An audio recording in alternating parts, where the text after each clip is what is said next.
Dr. Randall, the Soul Doctor, author of Soul Doctoring, Heal Yourself, Heal the Planet, shares her 40 years of experience as a cross-cultural practitioner, medical futurist, and expert in 20 different modalities of healing, along with amazing interviews with some of the leading minds in medicine and big thinkers in all walks of life.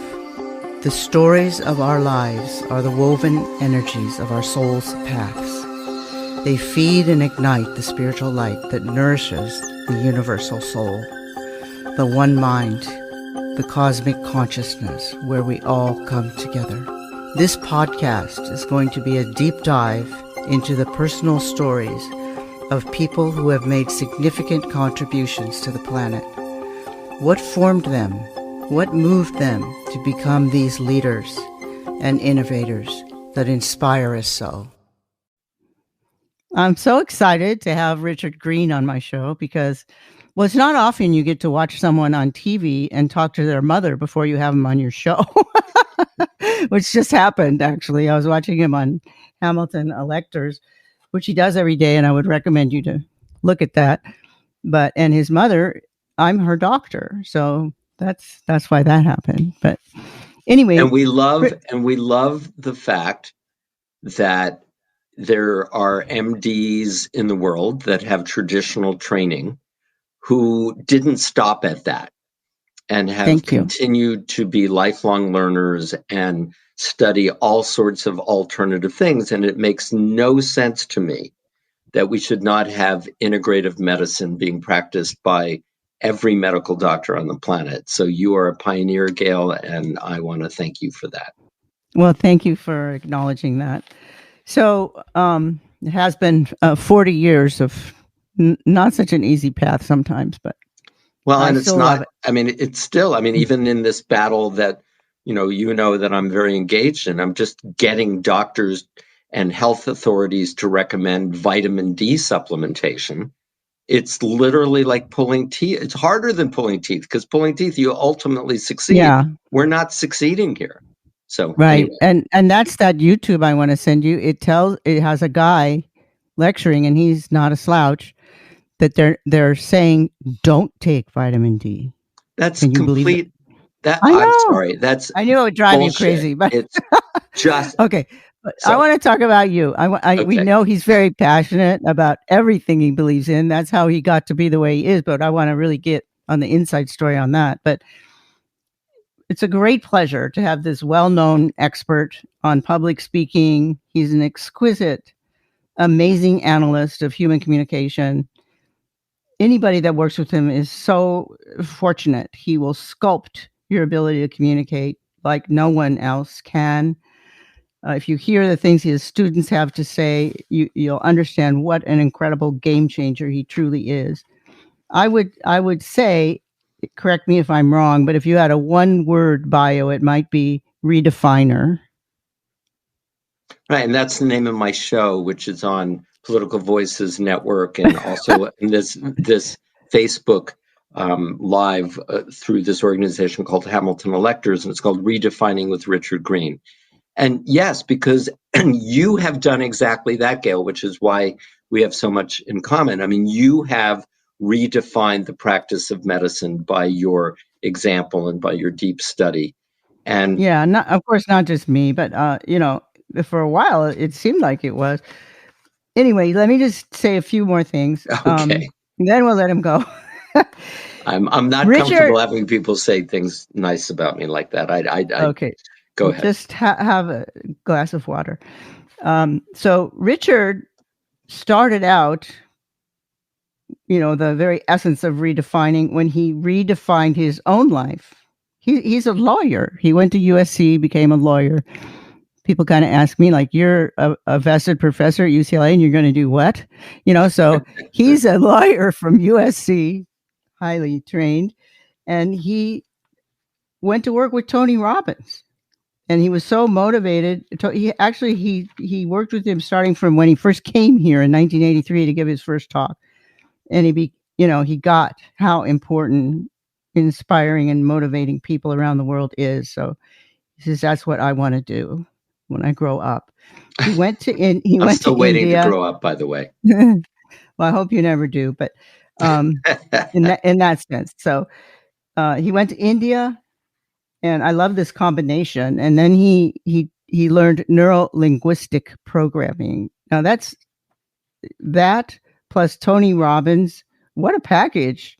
And then he began helping people learn how to overcome their fear of speaking with those tools. I think that's incredible. His famous TED Talk, which I recommend you watch over and over again, called The Seven Secrets of the Greatest Speakers in History, is just blow your socks off. It's amazing. It tells a story like it should be told. He's worked with presidents and prime ministers all over the world, 53 countries and 6 continents, if that's not larger by now. And he's also redefined civics and politics in his own Richard Greene way. And he redefined the sacred topic of God in his book, children's book, E = MC squared. He's still working on the 3 questions, I guess, or maybe he's figured them out. We're going to ask him, who am I? Why am I here? And what is God and the universe? Right. That he's been thinking about since he's 6 years old. So do you have anything further to, there's so much more to your bio, but I mean, like, I don't want to spend the whole time on your bio. I want to ask you some questions, deep dive questions. Please. And here, by the way, here's that. I know it's backwards, but it's my book. I do feel like I have answered the questions that my 6-year-old self was determined to get answered. And, maybe I'm right, maybe I'm wrong, but I think our really our only job as human beings in this body during the period of time that we have in these bodies is to be ourselves. And I've answered them for myself.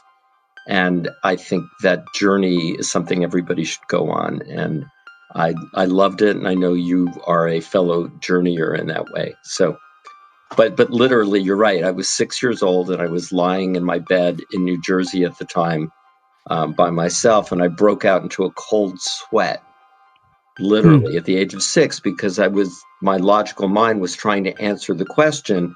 Well, I came from my mommy and daddy. They came from grandma and grandpa and nanny and pop-up and on and on. And then where'd they come from? Well, okay, maybe they came from Adam and Eve. Where did Adam and Eve come from? They came from God. And then where did God come from? And it's that moment where rationality and logic and linear thinking break down because there is no answer. So, well, God came from his parents. Well, where did they come from, right? Or God came from a thought. Where did that thought come from? Or God came from a grain of sand. Where did that grain of sand come from? Or God came from the Big Bang. All of that, right? So I literally, like at the age of 6, was short-circuiting my thought process and going, I got to figure this out.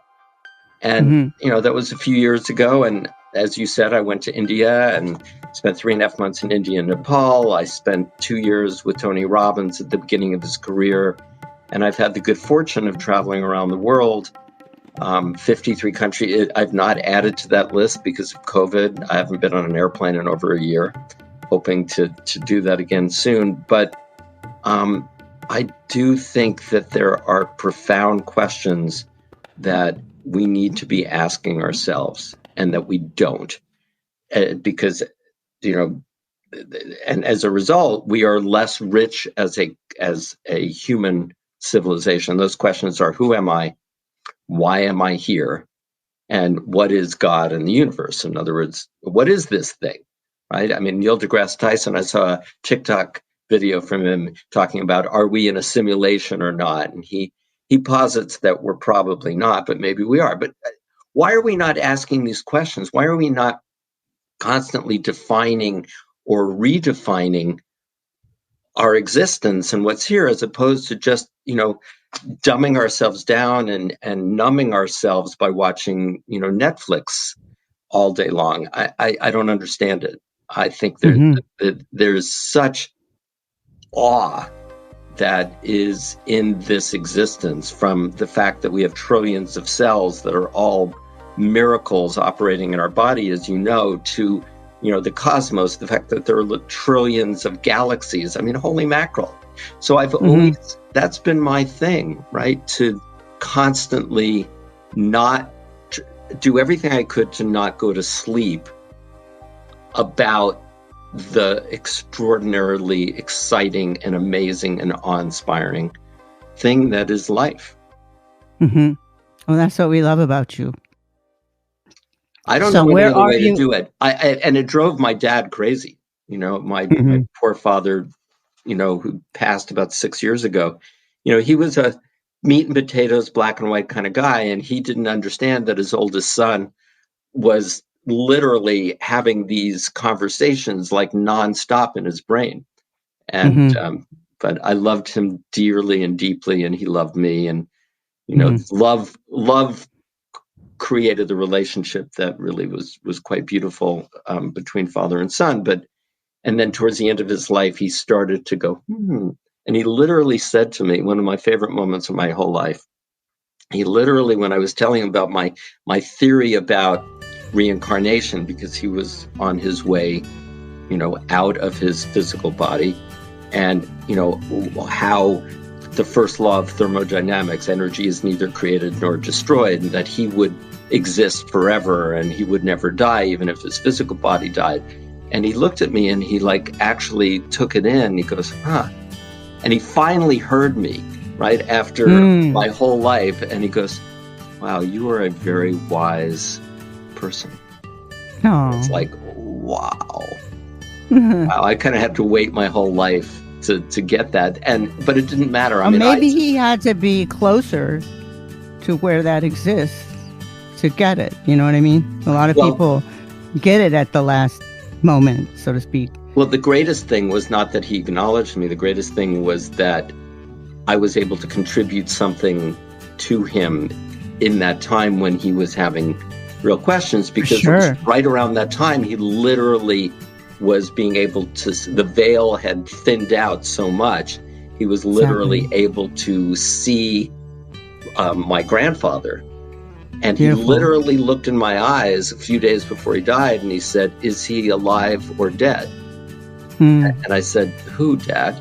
And he goes, Sam, my father-in-law, which is my grandfather. And I go, no, he passed about 20 years ago. What are you seeing? And he goes, I don't know, he seems like he's right here. It was amazing. It's amazing. Yeah,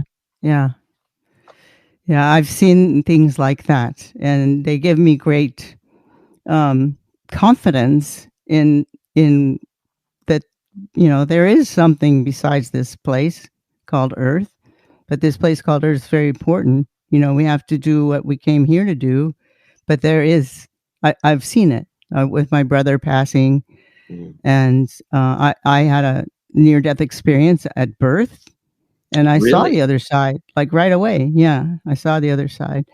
And, wow. So that probably, that explains all the things we've just been talking about, that you have just from your core been thinking and practicing medicine outside the box. No, because you got to go outside the box. You got to see that the box doesn't exist. Yeah, more than once. So, yes. Yeah. And so did you. So, but you were already outside the box, and I think, so was I in a way. And, some of us are just born that way, but some of us can get that way in another, by just step by step and studying and being open, and trying to touch that place called the cosmic consciousness. Can I tell you? We can all do it. Go ahead. I'm sorry. We can all do it. We can all do it. And that's what this whole podcast is about having people like you come on, tell their story, because the soul stories are the things that bring us together in that place.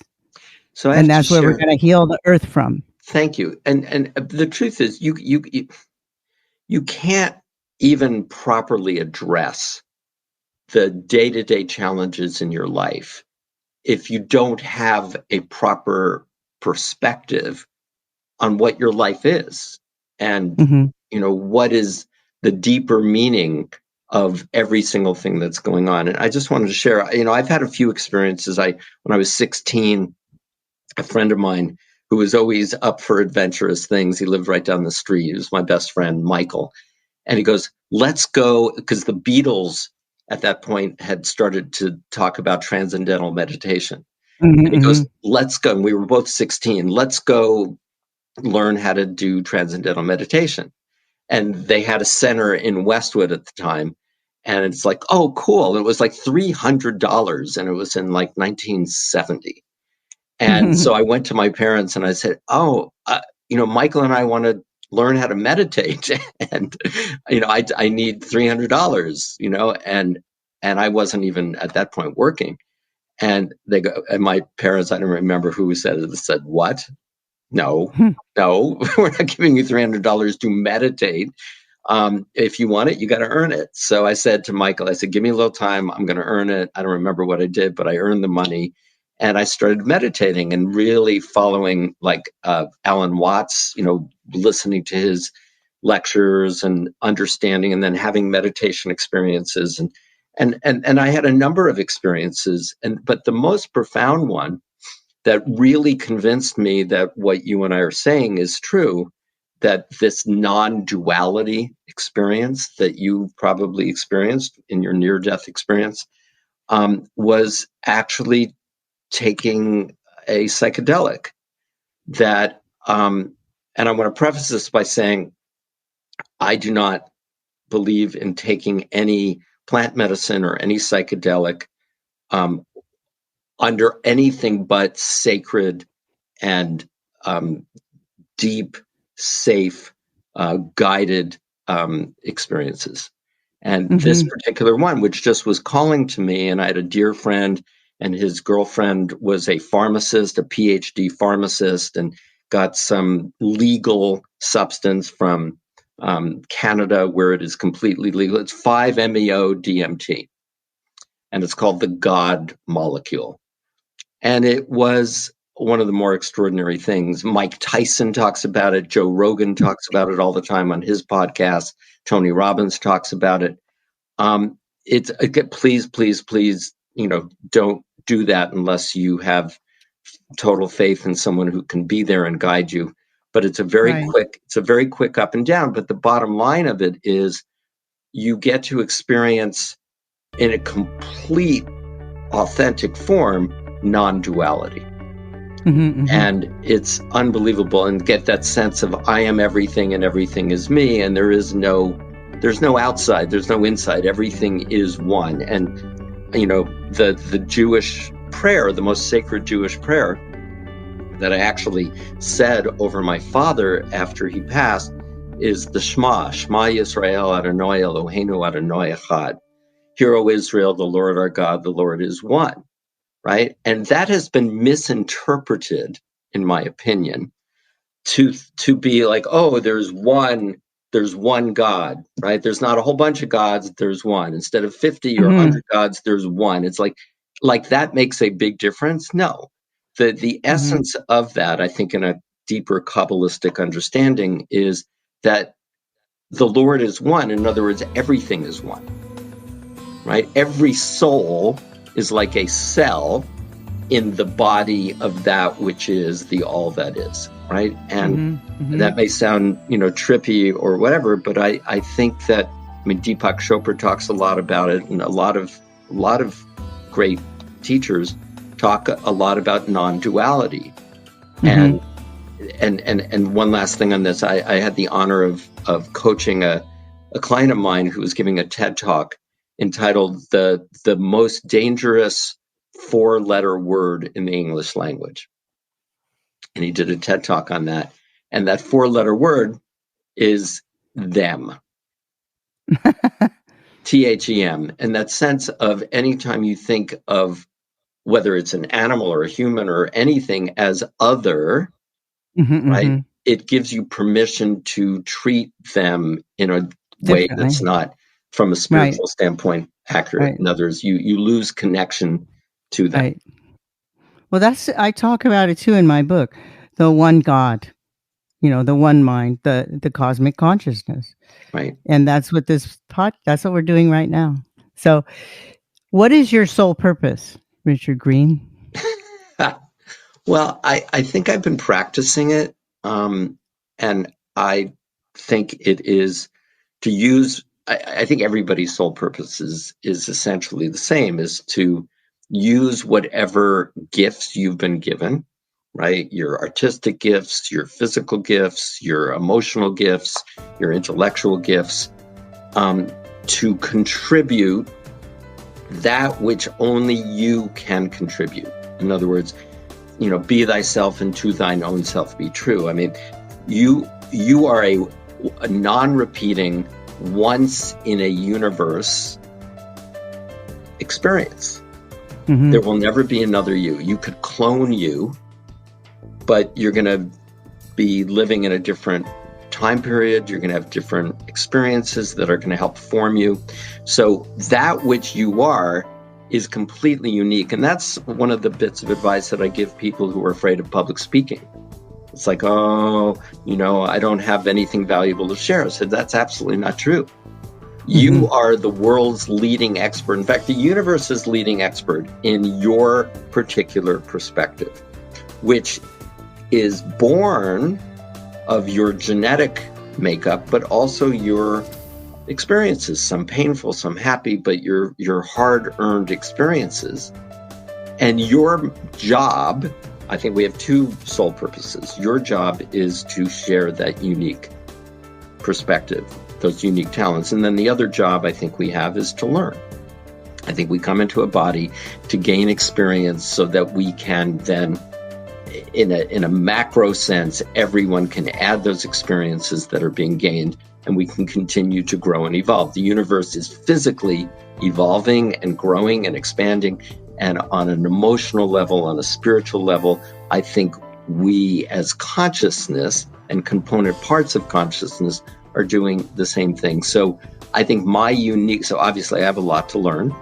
Anyone who knows me will tell you that, especially my daughter. But I think my contributions are just kind of like what we've been talking about. My sole purpose is to take this very abstract mind that is capable of seeing things in different ways and redefining traditional concepts, and to share that as best I can with whatever communication skills I've been able to develop along the way. I've redefined public speaking. That's what my TED Talk's about. I've redefined politics, because I'm very political, and I believe that politics is one of the fastest ways to heal and evolve and spiritually move forward. As a species, things can happen very quickly. I think we're noticing a difference, perhaps, between the United States under one man, the former president, I'm not even going to say his name, and the United States under a different kind of man. One difference, right? One different guy, right? The former guy and Joe Biden. And politics made that happen, right? 81 million people getting out to vote for Joe Biden made that phenomenal change, which is going to affect the environment and people's health care and our quality of life and so many other things. So I've come up with we can talk about it if you want, a whole new way to engage in politics, and a more spiritual way to engage in politics. And then, of course, talking about God. What is God? We just celebrated Easter. I think that one of the most harmful things we can do as human beings is to think of anything being outside of ourselves, right? That there's this God who's out there, who's separate from me, who's out there judging, and I'm going to go to hell if I'm not doing what the church says. Right? I think that's hopefully we will evolve beyond that, right? Because that's not my understanding of God. God is all that is. And, that's what I go into in the book. So my sole purpose is to contribute what gifts I've been given as long as I can and as powerfully as I can. Beautiful. So if you had to say there was a most moving student that you worked with, what was that? Who was that? Well, you know probably who I'm going to say, right? No, well, no. I know who I'd pick, but that doesn't mean anything. Well, I mean, every student I've worked with, and I've worked with tens of thousands of students, everyone is, it's just fun. I always think that I'm going to get tired of it because I've been teaching public speaking for over 30 years, like 34 years. And it's like, and I am excited about other things that I do. But once I start working with a student and there's this incredible evolution that happens like in minutes, like they go from being afraid and not very effective in being able to communicate to becoming deeply connected to who they are and authentic, and then being able to communicate in that super charismatic way. Not charismatic because they're instantly like Martin Luther King or John F. Kennedy, but charismatic because that is the inherent nature of all human beings when they are being authentic, is to be charismatic and to let that unique thing that they are, that no one else in the history of the universe has ever been, shine. But I do say, and as you know, Princess Diana invited me to come and have lunch with her at Kensington Palace in 1996, a little over a year before she died. And we spent several hours together, and I was helping her overcome or redefine her relationship with public speaking and overcome very deep, deep fear and discomfort with public speaking. And it was really gratifying, to be able to share that with this woman who had such a huge platform and had so much to share and was such a spiritual warrior. I have to tell you real quickly, she told me in the initial parts of our conversation, I said, because I often will ask a client, because I want to go to the core, right? Similar to what you said, what is my sole purpose? I said, what is your mission? Do you have a sense of a life mission that is involved with who you are and why you're in the circumstance that you are in this life? And she goes, yes. She responded without even thinking. She goes, yes. Wow. She goes, yes, I'm not coming back. Oh. And I was like, and this was within minutes of my arriving at Kensington Palace. I was nervous. I had just bowed to her as I'd been taught to do. And she goes, oh, she shook my head.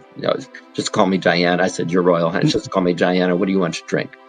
And I mean, she was so cool and very casual and charming and fun. And she immediately says that. And I go, I'm thinking in the back of my brain, did the Princess of Wales just initiate a conversation about reincarnation? Right. And then I said, what should I do? Should I ask her about it? And I said, so are we talking about reincarnation? And she said, yes, I'm not coming back. This is going to be my last lifetime. I'm going to do it all now. Wow, I'm getting goosebumps all over the place. Oh, imagine how I felt, right? Oh. Sitting with this woman, it's like, holy shit. Whoa.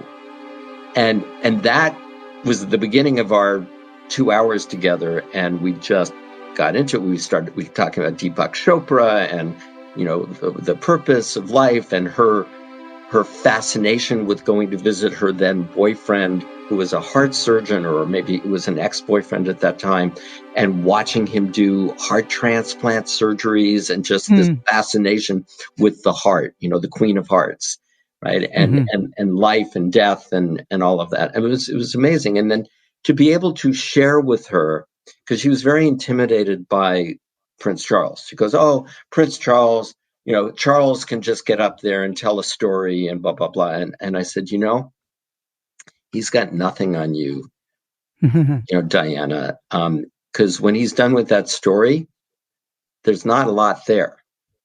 You don't need to tell a story to charm an audience. You just have to be yourself. Right. And that's what you do in a way that is more profound and compelling than almost anybody on the planet. And I got through to her a little bit. There were times where I could see that she was recognizing it. But at one point, she also said, no, don't even talk about how I was before, because I tried to share with her my opinion, my analysis of her previous times when she was uncomfortable, in the public spotlight and public speaking, and she was so embarrassed by that. So again, like with Diana, it was so easy to see what this unique, compelling spiritual prowess that she had to She just touch. exudes passion. There was literally one time, so not that time that we had lunch, but I went back to Kensington Palace, and we both were arriving, and I had just gotten out of my taxi, and she pulled up in her BMW at the time, and she got out of the car, and she goes, "Richard," right? And it's just the Shakti that came, and we were at that point maybe 12 feet away. The Shakti that poured out of her eyes was literally, I felt like I almost got knocked over. So Right. she was quite a powerful presence. So that's my answer to your question. But everybody in their own way, whether they're famous or not. I love working with kids.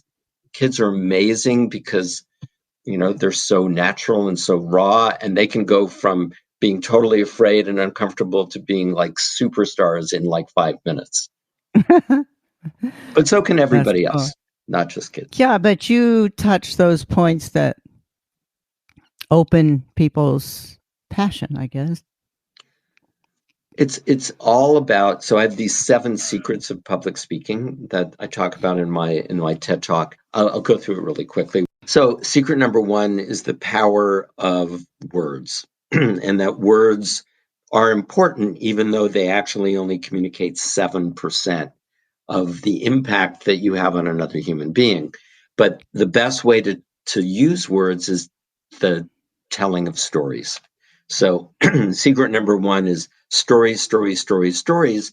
And you want to tell stories in a certain way. You want to tell stories as if the story is happening right there in the present moment, present tense. So I walk into this room and I look at my girlfriend and I say, right, as opposed to I walked into this room and had a conversation with my friend, right?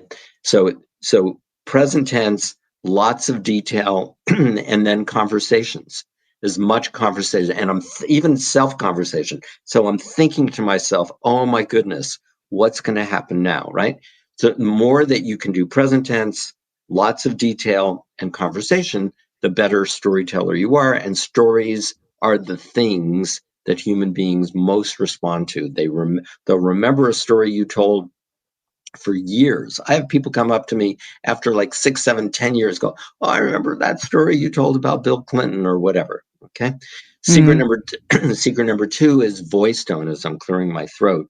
And if you do not vary your voice tone, in other words, you have what's referred to as monotone, which means single tone, which can be very hypnotic, right?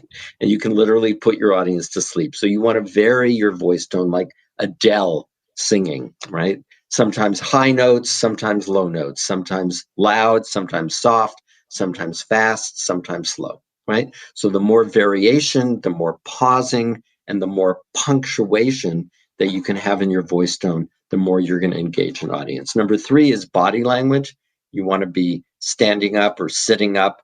Your body language communicates, according to one study that we talk about a lot, 55%. So words are 7%, voice tone is 38%, body language is 55% of the impact that you have on other human beings. So body language, standing up tall, shoulders back.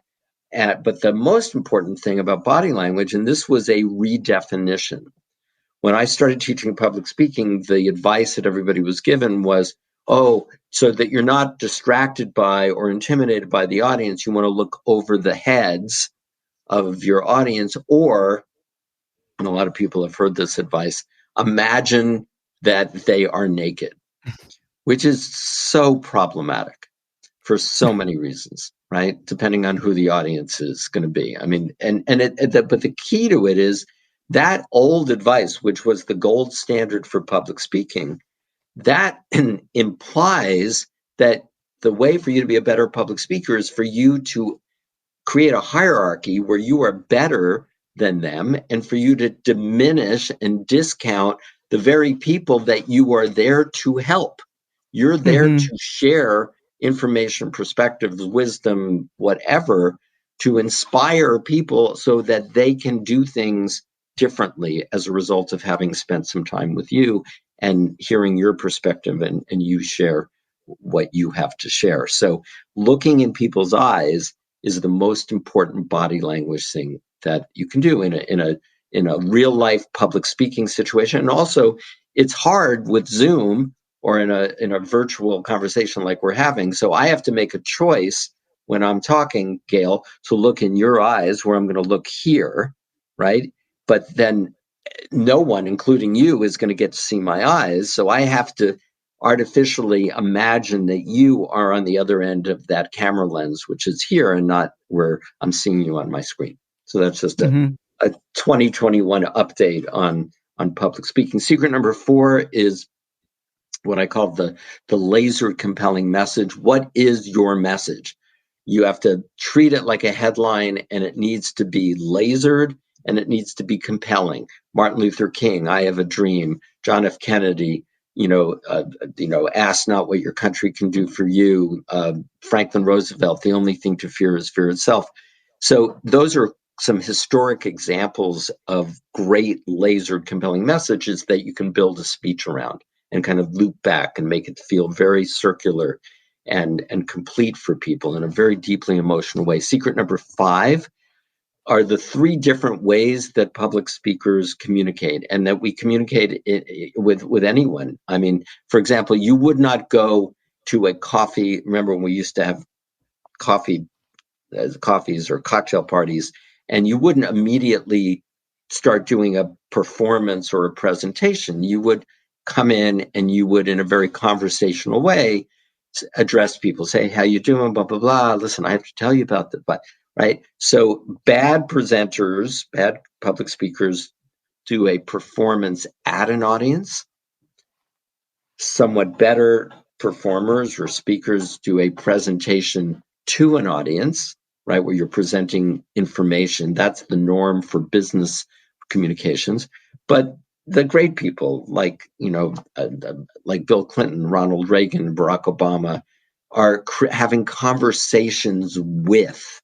So when you're doing public speaking, even though you're doing public speaking, you're having a conversation with the audience.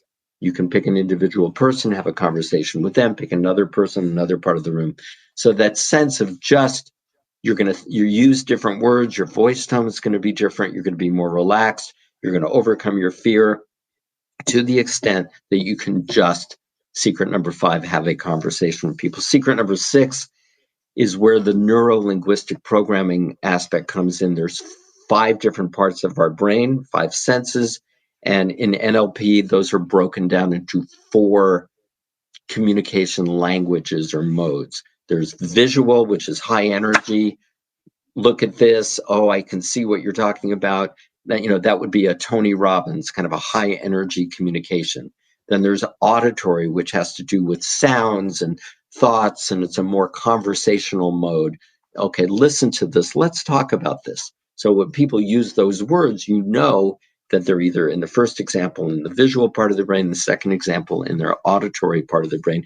And then there's the Albert Einstein part of the brain, the auditory digital, which is facts and figures and detail, which is great because that gives you credibility. Visual, high energy. Auditory is more conversational, a little lower energy. Auditory digital is facts and details, and that gives you the credibility and the authority, because there are people who desperately want to know the details of things, and you're very good at that, Gail, in terms of giving the details on the science integrated with your feedback when you're working with a patient. And then the most important language is the the other three senses, tasting, touching, and smelling, which are all grouped together in something we call kinesthetic, the kinesthetic language, right? And that would be, if you think of Morgan Freeman, why we love, listening to his voice is because it's coming from such a deep, soulful, emotionally balanced, warm way. It's slower, it's deeper, it's more resonant, right? So visual, auditory, digital, kinesthetic, the best public speakers are 4 language communicators. They can communicate in all 4 of those human communication languages all the time, so that every single person in the audience is going to feel connected to them. And then secret number 7, which is what started this whole, monologue here, was the key to all of that. So even if you are horrible in those 6 skills, telling stories, using your voice properly, having great body language, good laser compelling messaging, communicating in a conversational way, hitting all 4 of the human communication languages, I would rather have you do secret number 7 and not do any of those first 6 versus doing those first 6 and not having secret number 7. You're probably curious what secret number 7 is now, but because you saw my TED Talk. No, but I just know because that's the only one I have. But that's not true. That's not true. It's authentic passion, right? So everything that you talk about, if it's coming just from your head or some manipulative desire to be liked or to sell a product or a service or an idea, it's not going to work. It's got to come from your heart.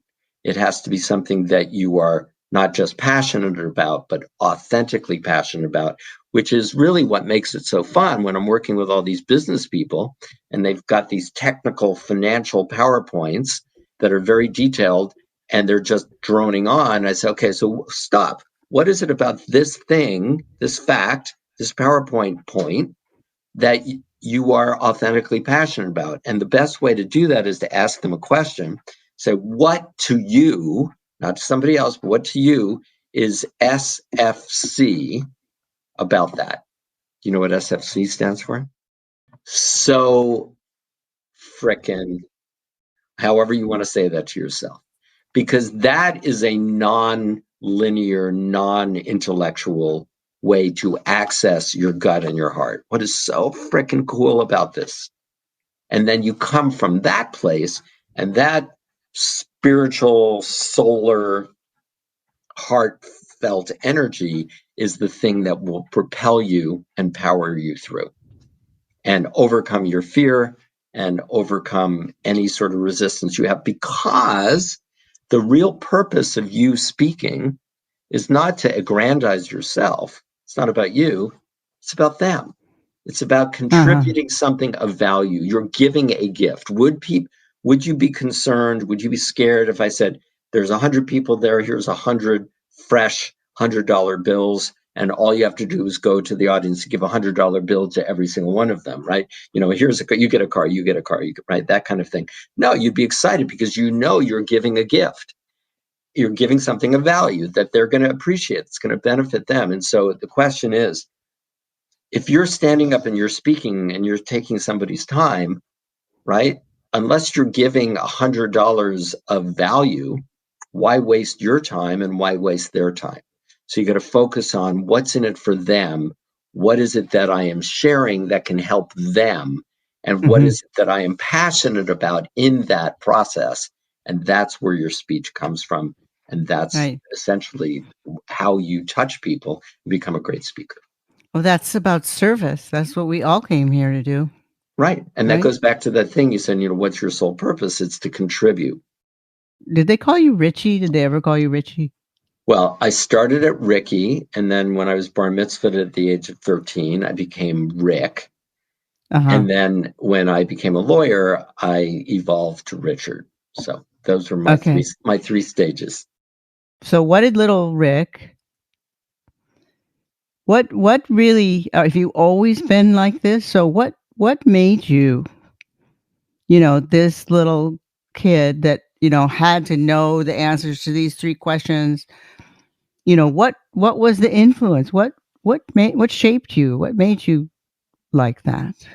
Well, if you talk to my mom, which you do often, you can ask her, and she will tell the story about how I always was questioning things, which is why people say, "Oh, you're going to be a lawyer. You have to be a lawyer. You'll be a great lawyer." And I literally, when I was a kid, came to my parents. I think I came to my mom, and I asked the question because I was just, again, it's curiosity, right? And that was something I was born with. And Einstein, who is my hero, my idol, I have him in my book here. Einstein said curiosity is like one of the most important things, if not the most important things in science. I literally asked my mom, I said, "Why is water?" Not what is water, but why is water? And the funny story about that is I was in Israel and I was invited to give a keynote speech, or I was invited to come back to Israel and give a keynote speech at a water conference in Tel Aviv that had Rahm Emanuel, who was at that time the mayor of Chicago. It was a pretty high level thing. And I literally gave an opening day keynote speech, keynote address on water. And it was called The Magic of Water. So that question that I was asking when I was a little kid, why is water? I got to actually get paid to travel all the way to Israel to give a speech on many years later. There's so much to say about water. Yeah. I'm sorry? There's so much to say about water. Water is amazing. And I started off by saying, that, it's just a freaking miracle. If you think about water, what is water? It is two gases. It is two gases that combine in this alchemical magical way to literally hold up ships that are thousands of tons. Two gases. How does that happen? I don't know. I just am endlessly fascinated by science. Think about it. It's hydrogen and oxygen. Anyway, so. And we are water.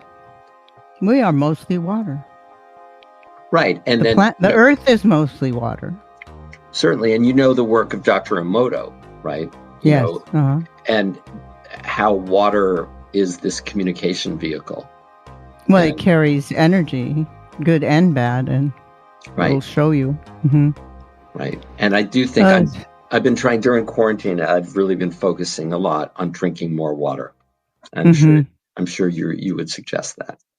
Yeah. And we need to focus more on how to not pollute the water we have, because we're actually, have figured out how to lose water, and we're a hydroponic system. We're not supposed to be able to do that, but we have. What do you mean lose water? We've figured out, in our ignorance, when you waste water in a certain way, that you can actually lose it from the system. Right. Because we're decertifying, like all water? Yeah. Do you know where water came from? The planet. Right. Actually, do you know the answer to that question? This is what I came up with when I studied. This will blow your mind. Scientists actually don't know. They don't know where water came from. But yes, there is a finite amount of water. And one of the things that I talked about is that it's almost certain. So this is water with lemon in there. So this water, almost for sure, according to scientists, at one point a long time ago, was dinosaur piss. No, seriously. They say that just mathematically, if you look at all the water, it's a finite amount, and all of the animals and all of that, right? That it's almost a certainty that every glass of water. But where did they get the water to make the piss? Well, the prevailing the theory that most people believe is true is that it came from an asteroid. There was a frozen ice giant asteroid that hit the Earth. The water. And had the water from some other place. Yeah. It's fascinating, isn't it? It's amazing. So I've always been like this, and I'm sure I drove my parents crazy with questions like, why is water? I drive people crazy, and it's like, But it made you would your this mind like, just stop for a minute? And it's like, I can't. Go ahead. so it made you this explorer, this spiritual, intellectual experience too, because you need that to do it. Explorer, to figure out you, and then you explore different ways. NLP, even being a lawyer, but through communication to put it all together and sort of amalgamize what goes on in Richard's head. And being able to, I mean, I've been to about 100 countries. I've worked in 53. And that's had and I've lived, I went to school in England and whatever. I think it's so important to get outside of your bubble. Mm-hmm. And because it's like you have a certain idea of what life is, and then you go to India or you go to someplace in South America or someplace in Asia, and it's like, whoa, this is very different. And that's awesome, because then that gives you that renews you, and you get to look at what you thought was life through different perspectives and different eyes, and have different experiences that can keep you freshly curious and open. And again, I miss that. For people who can't travel, I mean, I think, watching documentaries and, constantly learning, even, YouTube or Nat Geo or whatever. I mean, that's probably the next best thing. And we are so lucky to be living in this age, right, where we can have access either virtually or real to so many different dimensions in our own experience on the planet. Yes. And someday we'll get to see it again. But I think this COVID time was, meant for, I think, something beneficial, and that is to look within and change our perspective, to more kind of like what you're talking about. It's. I think there are a number of takeaways, right? And I mean, I suffer from FOMO, right? And so for me, it's been kind of good in a way, because there's almost nothing to miss out on, right? I mean, there's not a lot that you're not doing, right? So I've been, walking a lot more and spending more time doing things without, running all over the place, which is helpful. But I have to tell you what I think is probably one of the biggest takeaways for me, the silver linings.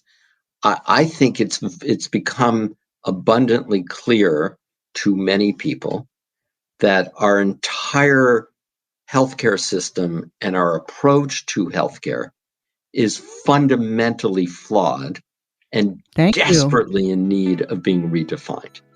Yeah. And vitamin D for me has become the symbol of that, because we have this thing that is 750 million years old, that is the only thing that human beings can literally manufacture themselves from the sun, like a plant. That's how important it is. That has been shown in study after study after study after study after study after study after study to help the immune system, even specifically against something like COVID. And you have the establishment never talking about it. And I think that it drives me a bit incensed, right? And just makes me more dedicated. Well, thank you, Richard, for calling everybody's attention to that, because that's what it needs, is people to know about it more than anything, because it's driven by greed, and it's driven by big pharma, and it's driven by things like that, maybe a combination of, and possibly partly ignorance. But I just think education is really good, and you're doing that. So thank you for that. It's interesting. I refuse to believe, listen, I just did a thing on Hamilton Electors about Chevron and their massive greed with respect to how they've destroyed the rainforest in Ecuador. And there was a $9.5 billion judgment against them on that whole story. I think part of it is corporate greed, but I think the bigger part is the lack of curiosity. And that there are, for example, medical doctors who have been trained in a certain way and they're comfortable with that. Their ego is associated with them, having a certain mindset and a certain protocol and certain information. And when you try to introduce something new, for most people, they're not willing to open up their boundaries to really explore that. Yeah, And although I think it's getting better, Richard.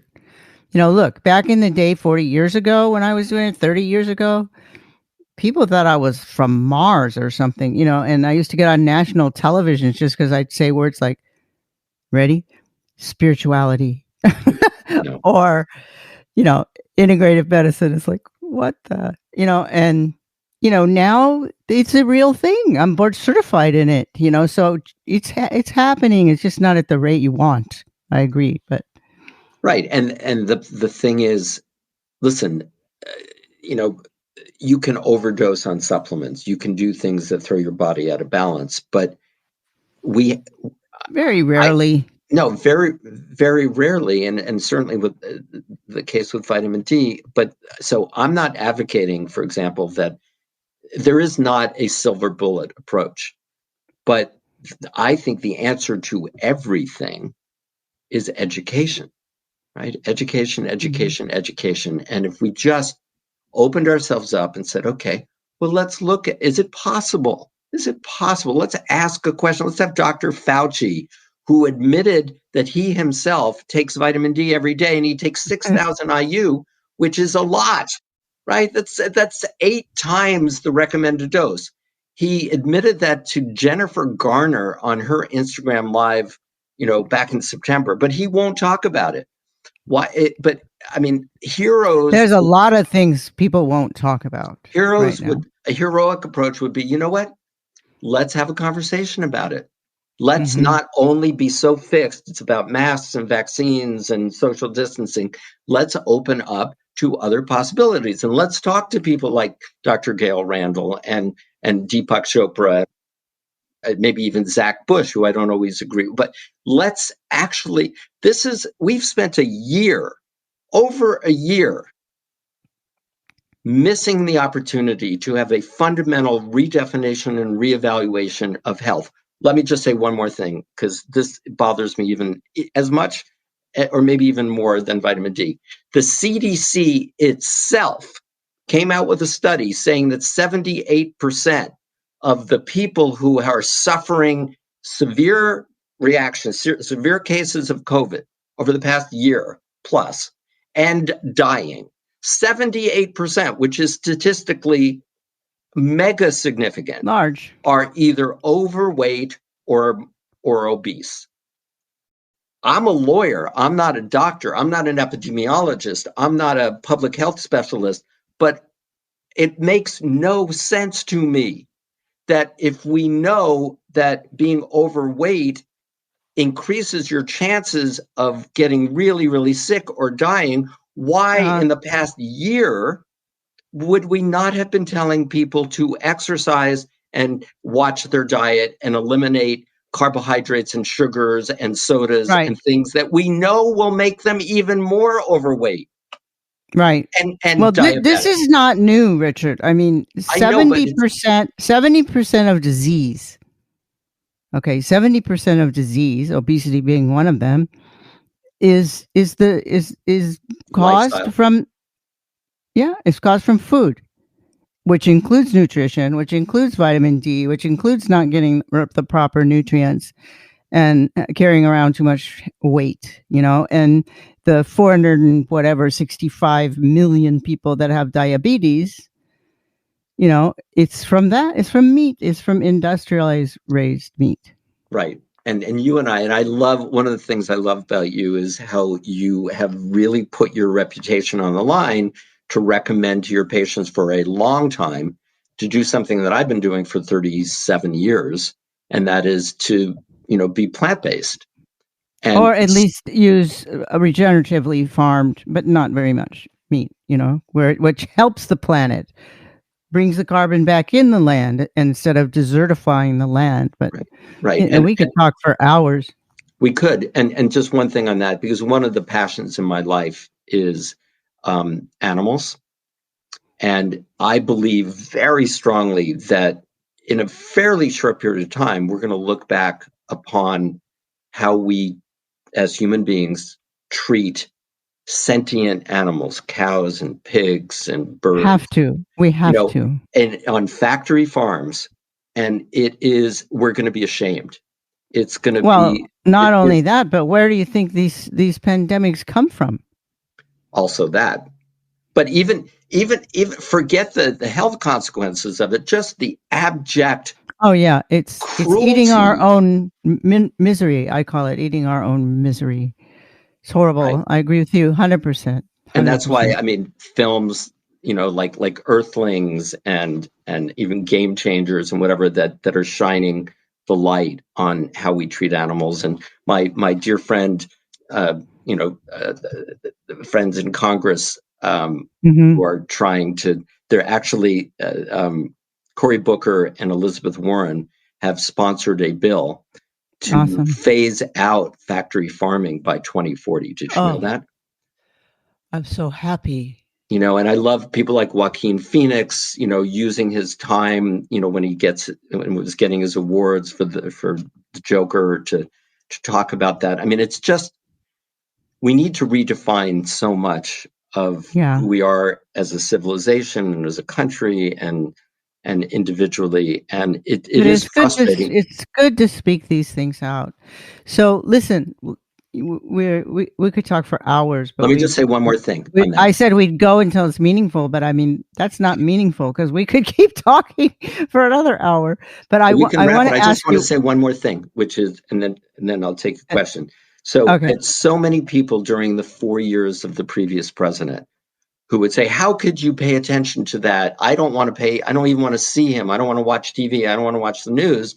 And I'm pretty obsessed with it because when I get angry, it's actually a good thing because I convert that anger into action and activism, which is very healing for me and hopefully makes some difference. And I want you to know that Joe Biden won the election. If you take the 3 states of Arizona, Wisconsin, and Georgia, he won the election by 43,000 votes. And that means that every little bit of effort that the activists were doing to get their neighbors and whatever literally made a huge difference. So thank you. So you take things, instead of trying to push them to the side or suppress them, you use them to fuel your moving forward to make the world a better place. Okay, your last question. And yes, it's always fun talking to you. Thank you. So, well, you kind of answered it, but first of all, just tell my audience how they might get in touch with you or, get better exposure to you. I know you have your Facebook show every day, Hamilton Electrodes, and what else? Yeah, so I do it on something called Political Voices Network, which is kind of starting with some friends who are great broadcasters, Tom Hartman and Stephanie Miller. Some people may have heard of them. It's on, if you go to the Facebook page, Hamilton Electors, there's a whole story about that name. It came up in 2016 to have the electors in the Electoral College vote for someone other than the guy who ultimately was the president. Again, I'm not saying his name. And so I do that from 12 noon to 1 o'clock Pacific time every day. It's a show dealing with, politics and civics and also holistic health solutions that don't often get talked about on political broadcasts. But if people want to reach out to me, and I've got richardgreene.org, www.richardgreene with an E on the end.org. That's my website. You can see the TED Talk, and then people can just reach out to me if they want to comment on things or to ask whatever at Richard at wordsthatshooktheworld.com, and that's the name of my book, which is no longer available, although there are some copies floating around on Amazon. That's a bummer. No, I'm going to republish it, and I have the rights. But you can watch the TED Talk. as many times as you want. Yes, I think you're allowed to on YouTube. I think they will allow you to do that. If you had a magic wand and you could change anything on the planet right now in 1 second, what would it be? Wow. One thing.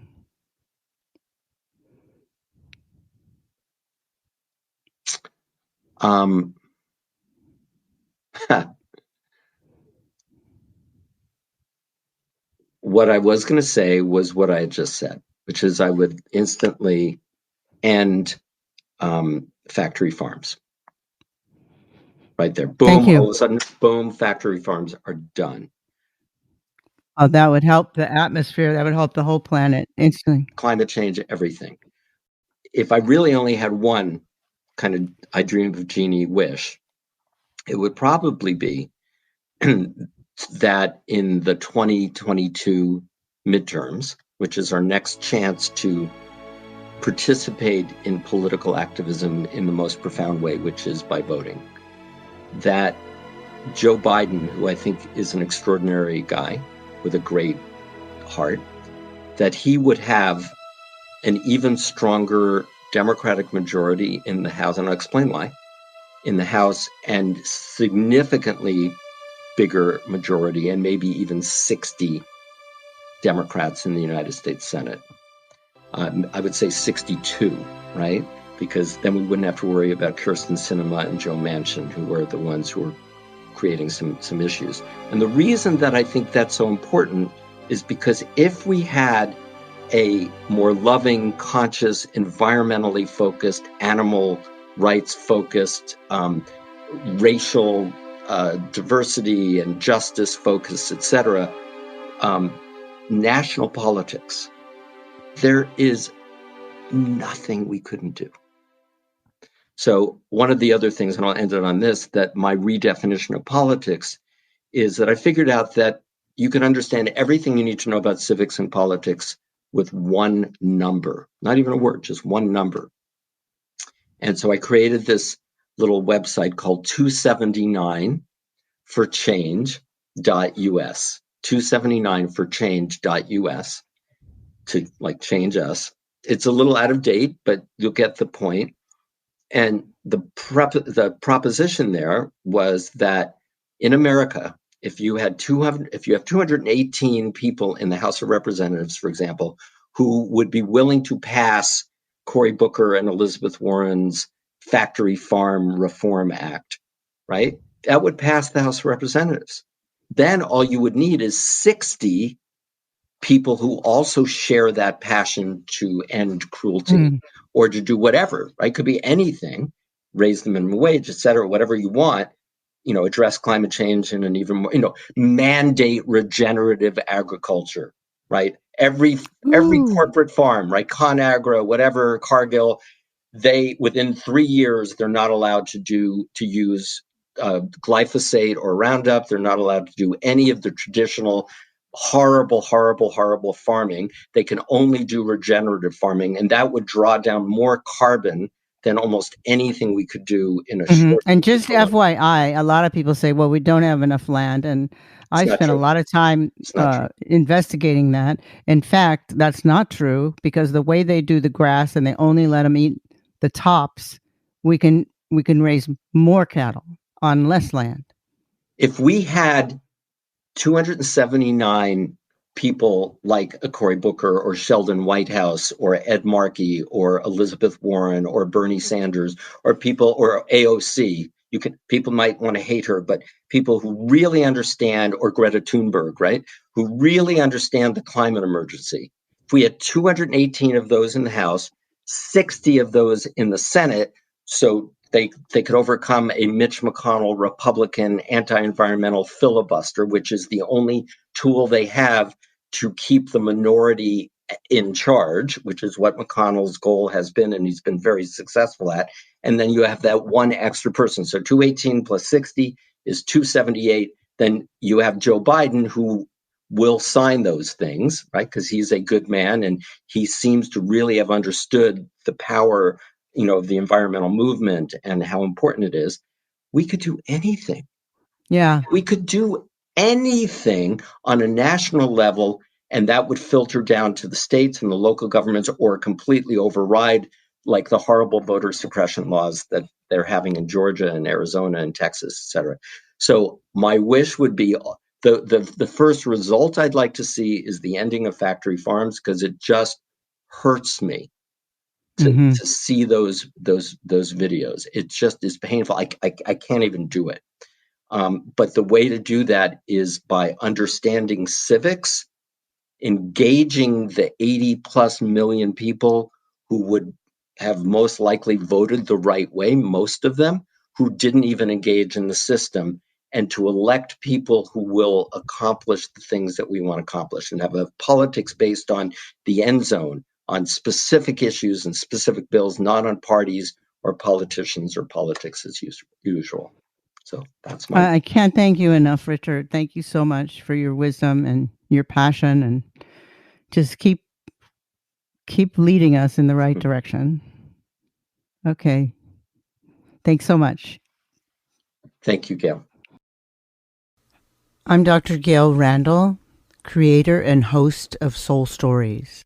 I just want to thank you for listening to my podcast. I recently got a notification from the International Podcast People, and I was astounded that so many countries are listening to my podcast in the category of alternative health. So thank you, and please continue to listen. I especially want to thank Egypt, Croatia, Japan, and Switzerland, also France and Ireland, because my numbers were quite high there. So keep up the good work, and check out my Instagram at Dr. Gail Randall, and particularly check out my Instagram TV, where you can hear me talking about alternative medicine subjects and also see me. It's a very good show, and I think you'll like the subjects. It's on 6 p.m. Pacific Standard Time every Friday, but it's recorded there, so you can find it there anytime you look. Okay, thanks again. I love you guys.